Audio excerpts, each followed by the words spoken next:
आपको बताएंगे deep freezer जो 300 लीटर 500 लीटर जो भी होता है उसमें वायरिंग कैसे किया जाता है। अगर उसमें चूहा वायरिंग कर दिया या आपका कंप्रेसर या डीप फ्रीज में कुछ फॉल्ट है तो उसका वायरिंग कैसे आप चेक करेंगे, कहां से फॉल्टी है। तो जब तक वायरिंग के बारे में जानकारी नहीं लेंगे तब तक आप डीप फ्रीजर वगैरह नहीं बना पाएंगे। ठीक है, तो इस वीडियो में हम आपको बताएंगे डीप फ्रीजर का वायरिंग डायग्राम और वह कैसे काम करता है, कहाँ उसमें कितने इलेक्ट्रॉनिक पार्ट लगे होते हैं और उसका कंप्रेसर कैसे काम करता है। तो फ्रिज आया हमारे पास, इसमें कंप्रेसर डेड हो गया है। कंप्रेसर डेड हो गया तो इसमें कौन सा कंप्रेसर लगा है, इसमें हम कौन सा कंप्रेसर लगाएंगे, इसका वायरिंग डायग्राम क्या है और कंप्रेसर जला क्यों है, ये सब हम आपको बताने वाले हैं इस वीडियो में। ठीक है, तो इधर आइए, हम आपको यहाँ पे दिखा दें कि ये जो 3 पिन टॉप है, इस 3 पिन टॉप के पास जाएंगे अगर आप इंड में तो आपको 3 वायर दिखाई देंगे। देख सकते हैं, एक जो है ग्रीन वायर है और ये बॉडी में यहाँ कसा हुआ है। ठीक है, यहाँ बॉडी में कसा हुआ है। बाकी 2 रेड 2 वायर है, जो एक ब्लैक है और एक रेड है। ठीक है, तो यह दोनों मेन सप्लाई है, न्यूट्रल और फेस, और ये बॉडी अर्थ है। बॉडी अर्थ इसलिए दिया जाता है कि अगर आपके बोर्ड में जहां इस प्लग को आप लगाएंगे वहां पे अगर आप ग्राउंड यानी अर्थिंग करवाए हैं तो ये इस पिन में वो अर्थिंग अटैच हो जाएगा। अगर यहाँ कंप्रेसर खराब होते समय बहुत तेजी से शॉर्ट करता है कंप्रेसर जब, तो फ्रिज में करंट उतर जाता है, लीकेज करंट हो जाता है। जैसे कि यह कंप्रेसर है, यह कंप्रेसर इसमें लगा था पहले और ये कंप्रेसर जो है जल चुका। तो कभी कभी ये होता है टर्मिनल शॉर्ट होने पे इसके ऊपर मतलब बॉडी में जो बाइंडिंग होता है जल जाने की वजह से बॉडी में सीधे पूरा फेस घूमने लगता है। ठीक है, तो उस पोजीशन पे अगर आप ग्राउंड कराए रखेंगे तो वो अर्थ आपको झटका नहीं लगाने देगा, आप सेफ बचेंगे। ठीक है, और इस समय इसमें जो कंप्रेसर लगा था देख सकते हैं, यहाँ पे आपको दिखा सकते हैं हम, वोल्टास का कंप्रेसर लगा हुआ है। इसका मॉडल नंबर जो है वो X80GL है और इसमें R134 गैस पड़ रहा है और ये 220-230 वोल्ट से चलने वाला है। ठीक है, तो इसमें बाकी और कुछ नहीं, हम इतना बता दें यह कंप्रेसर डेड हो चुका है और हमने इसको चेक किया। हमने कंप्रेसर कैसे चेक किया जाता है उसका हमने तरीका बताया। हमने इसमें लगाना है LG का कंप्रेसर और ज्यादातर डीप फ्रिज में LG का ही इसमें लग के आता है और हम इसमें लगा दे रहे हैं MA88 का कंप्रेसर, जो कि कोई दिक्कत नहीं होगा। थोड़ा 50 लीटर बेसी है फ्रिज लेकिन ये कवर कर जाएगा। और इसमें LG MA88 मॉडल का कंप्रेसर हम लगाएंगे और इसमें इंस्टॉल करेंगे। और यह जो फिल्टर है इस फिल्टर को हम चेंज करेंगे और आपको दिखाएंगे दूसरे वीडियो में कि कंप्रेसर इंस्टॉल कैसे किया जाता है। फिलहाल हम दूसरे रास्ते पे चले गए। अब हम आपको बताएंगे, इतना सारा वायर है तो इतने सारे वायर में आपको कौन सा वायर कहाँ देना। अगर चूहा काट दिया और अगर आपका मशीन स्टार्ट नहीं हो रही तो आप कैसे चेक कर पाएंगे, इसका वायरिंग जब जानेंगे तभी कुछ कर पाएंगे। ठीक है, तो एक बार बोर्ड पे समझा देते हैं। बस इसमें कुछ है नहीं, डीप फ्रिज में एक रिले है जो टर्मिनल पे लगेगा, एक OLP है जो आपका कॉमन में लगता है और एक मेन इंडिकेटर बनाए हैं हम, जो लाइट आने पे मेन इंडिकेटर जो है जले ताकि पता चले फ्रिज में पावर आ रहा है। ठीक है, एक थर्मोस्टेट होता है, एक फैन होता है। जैसे कि हम आपको डेमो के लिए दिखा दें, तो फैन है, यह कंडेंसर को गर्म होने से रोकता है। ये जब कंप्रेसर चलेगा तब ये फैन भी चलेगा ताकि आपका फ्रिज ज्यादा हीट ना हो और कंप्रेसर को ठंडक पहुंचाता रहता है। ठीक है, और यह जो है थर्मोस्टेट है। यह थर्मोस्टेट का काम है कि अगर आप जितने टेम्परेचर पे फ्रिज को सेट किए हैं उतना टेम्परेचर मेंटेन रख के फ्रिज को ऑटो कट करता रहता है। अगर यह ना रहे तो फ्रिज में काफी सारा बर्फ जम जाएगा, आपका सामान खराब हो जाएगा। और यह जो है मेन इंडिकेटर है जिसमें 2 पॉइंट इसमें भी है, 2 पॉइंट इसमें भी है। तो जैसे कि आप अगर इसमें न्यूट्रल फेस देंगे तो इसमें पावर आ रहा है कि नहीं आ रहा है ये इंडिकेट करेगा। ठीक है, तो और यहाँ पे ये देख सकते हैं, यह एक कंप्रेसर का ऑटो कट रिले है जो कि अगर यहाँ हमारे कॉमन पे लगता है, ये कंप्रेसर के टर्मिनल कॉमन पे लगता है।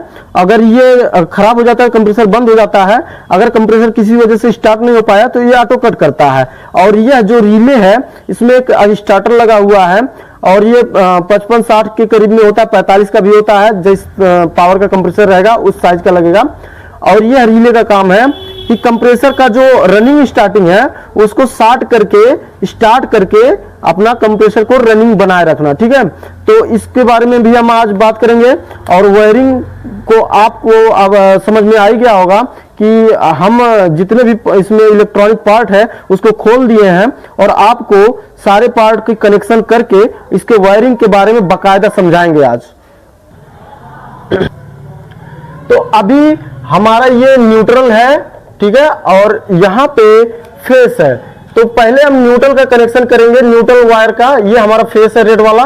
इस तरह के इलेक्ट्रॉनिक मतलब लगे हुए हैं इलेक्ट्रॉनिक मशीन, जैसे कि मोटर, कंप्रेसर और कोई भी चीज, तो सबसे पहले न्यूट्रल को दौड़ा दिया जाता है कॉमन पॉइंट पे। ठीक है, तो जैसे एक हमारा न्यूट्रल मान लीजिए गया मेन पे, ठीक है, मेन पे गया और वहीं से निकला, यहीं से निकलेगा ये और आ गया रिले पे। ठीक है, अब रिले से निकलेगा ये और चला गया फैन के एक पॉइंट पे। ठीक है, और अब हमको ये देखना है कि हमारा ये भी हमारा न्यूट्रल फेज से चलेगा, कंप्रेसर भी हमारा न्यूट्रल फेज से चलेगा और ये फैन भी हमारा न्यूट्रल फेज से चलेगा। तो ये तीनों हमारा न्यूट्रल फेज से चलने के लिए तो हमने सबको एक एक पॉइंट पे न्यूट्रल डायरेक्ट दे दिया। ठीक है, और ये थर्मोस्टेट क्या है, ये पैरेलल में नहीं लगता है, ये सीरीज में लगता है, क्योंकि ये ऑटोमेटिक स्विच है। यह एक प्रकार का ऑन ऑफ स्विच है। जैसे कि हम बोर्ड में ऑन ऑफ स्विच को यूज करते हैं जब मर्जी, जब हमको ठंडा लगता है तो हम पंखे को बंद करते हैं तो स्विच दबाना पड़ता है।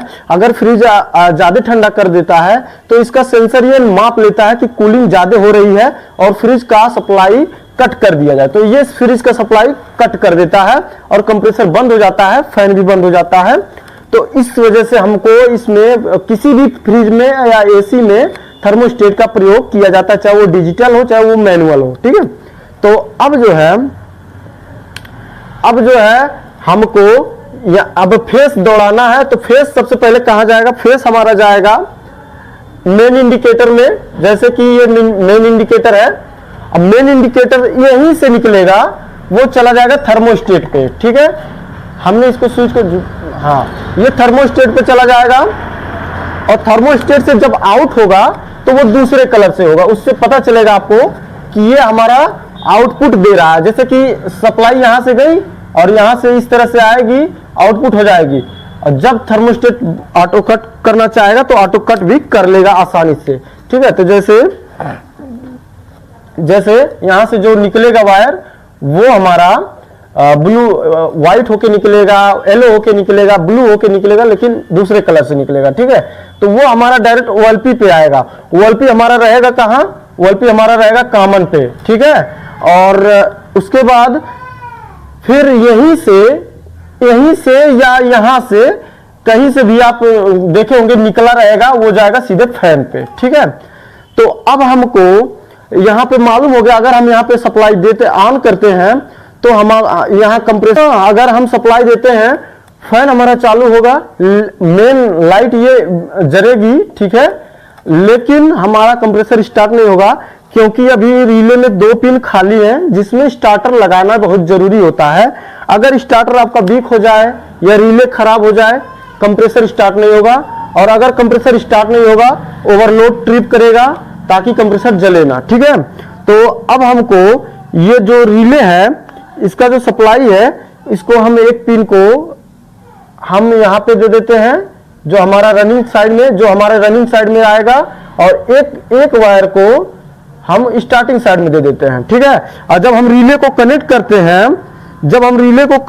हैं तो हमारा रनिंग साइड हमारा रनिंग वाले पे जाएगा और हमारा स्टार्टिंग साइड पे जाएगा। ठीक है, तो इसको जब हम इसमें सॉकेट में कनेक्ट करते हैं टर्मिनल में, तो ये होल और यहाँ टर्मिनल पिन आपस में बहुत ही साइज के बने होते हैं, कनेक्ट हो जाते हैं।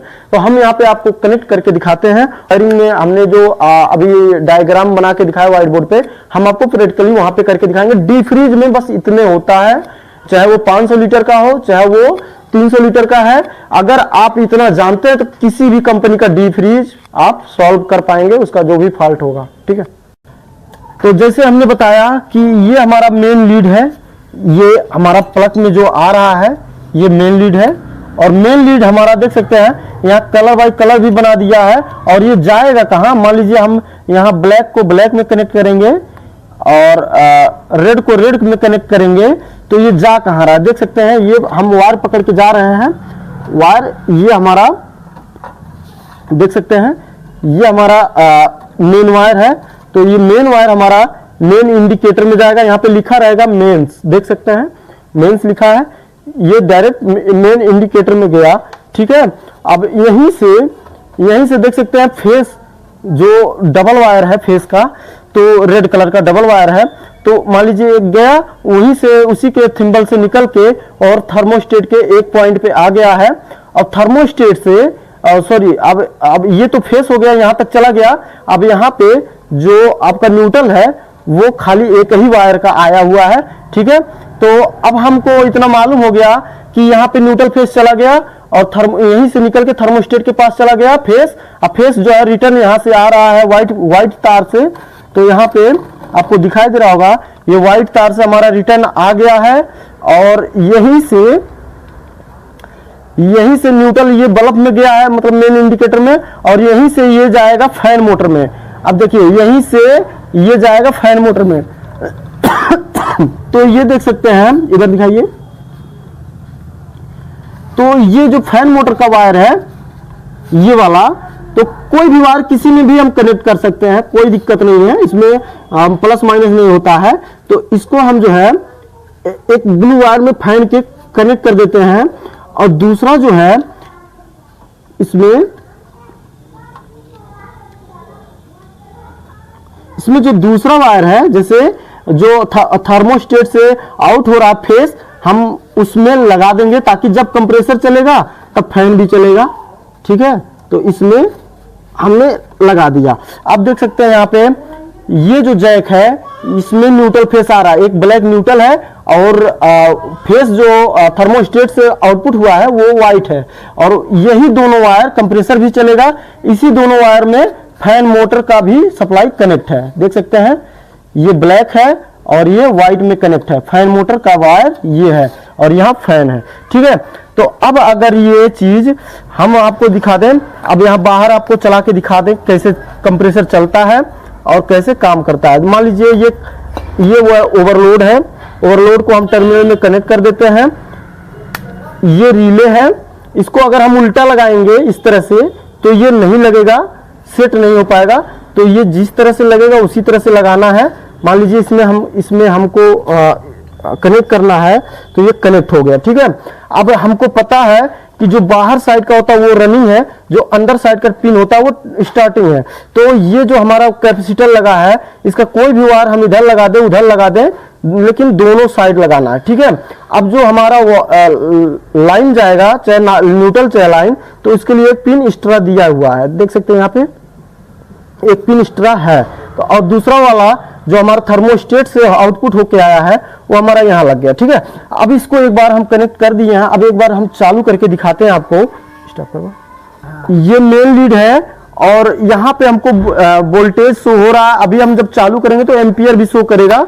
तो हम इसको कनेक्ट करते हैं, अब ऑन करते हैं, स्टॉप करो, को हम चालू करते हैं और जैसे हम ऑन करेंगे तो कुछ भी नहीं चला, यहाँ ना फैन चल रहा ना कंप्रेसर चल रहा ना यहाँ एम्पियर ले रहा। ठीक है, तो सबसे पहले हम वायरिंग चेक कर लेते हैं कि हमारा वायरिंग कहीं छूटा तो नहीं है। तो हमने चेक कर लिया, वैसे कहीं भी कोई वायरिंग छूटा नहीं है। तो हम सबसे पहले थर्मोस्टेट जो है उसको हम चेक करेंगे। कैसे चेक करते हैं आपको हम दिखाते हैं। जैसे हमारे पास एक क्लैंप मीटर होना चाहिए बढ़िया, ठीक है, जो एम्पियर भी शो करे, वोल्ट भी और कंटिन्यूटी भी। तो इसको हम कंटिन्यूटी रेंज पे सेट कर लेते हैं, बीप बजा के देख लेते हैं और ये वायर को हम निकाल देते हैं। ठीक है, इस वायर को हम निकाल देते हैं, इसको हमने निकाला और इसके पिन पे हम टच करेंगे कि हमारा बीप साउंड आना चाहिए। तो देख सकते हैं हमने टच किया और कोई भी बीप साउंड नहीं आया। ठीक है, तो हम इसमें हमको मालूम है, हम इसको उलट पलट रहे थे तो इसका जो ये जो देख सकते हैं यहाँ पे, इधर दिखाइए, ये देख सकते हैं ये जो पाइप सेंस करता है कूलिंग को, यह टूट चुका है। तो ये टूट जाने के बाद इसमें एक प्रकार का गैस होता है जो कि दबाव बना के सप्लाई को कनेक्ट किया रहता है, और वह गैस जब उड़ जाता है तो सप्लाई हट जाती है। ठीक है, तो हम इस पोजीशन पे हमारे पास दूसरा एक इसी प्रकार का एक थर्मोस्टेट है, तो हम इस पे कंटिन्यूटी चेक करेंगे।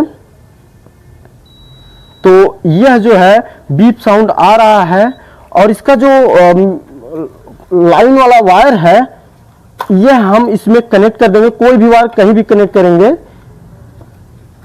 और अब ये सप्लाई पास करेगी। तो अब एक बार चला के देखते हैं। तो जैसे हमने इसको लगाया तो देख सकते हैं अब ये चल रहा है, और यहां पे हम आपको फ्लश करके दिखा सकते हैं। इधर दिखाइए, एम्पियर जो है हमारा वो एम्पियर जो है हमारा 1.5 एम्पियर ले रहा है, और ये कंप्रेसर जो है देखिए फ्लश करने पे काफी प्रेशर दे रहा है, और इधर फैन भी चल रहा है। ठीक है, तो अब ये हमारा वायरिंग कंप्लीट हुआ। दोस्तों, अगर वीडियो में कोई दिक्कत आई हो, कोई परेशानी आई हो तो कमेंट में करिएगा, हम सुधार जरूर करेंगे। और अगर वीडियो पसंद आए तो चैनल को सब्सक्राइब जरूर करिएगा। हम इसी तरह के वीडियो आप लोगों के लिए लेके आते रहेंगे। मिलते हैं नेक्स्ट वीडियो में। धन्यवाद।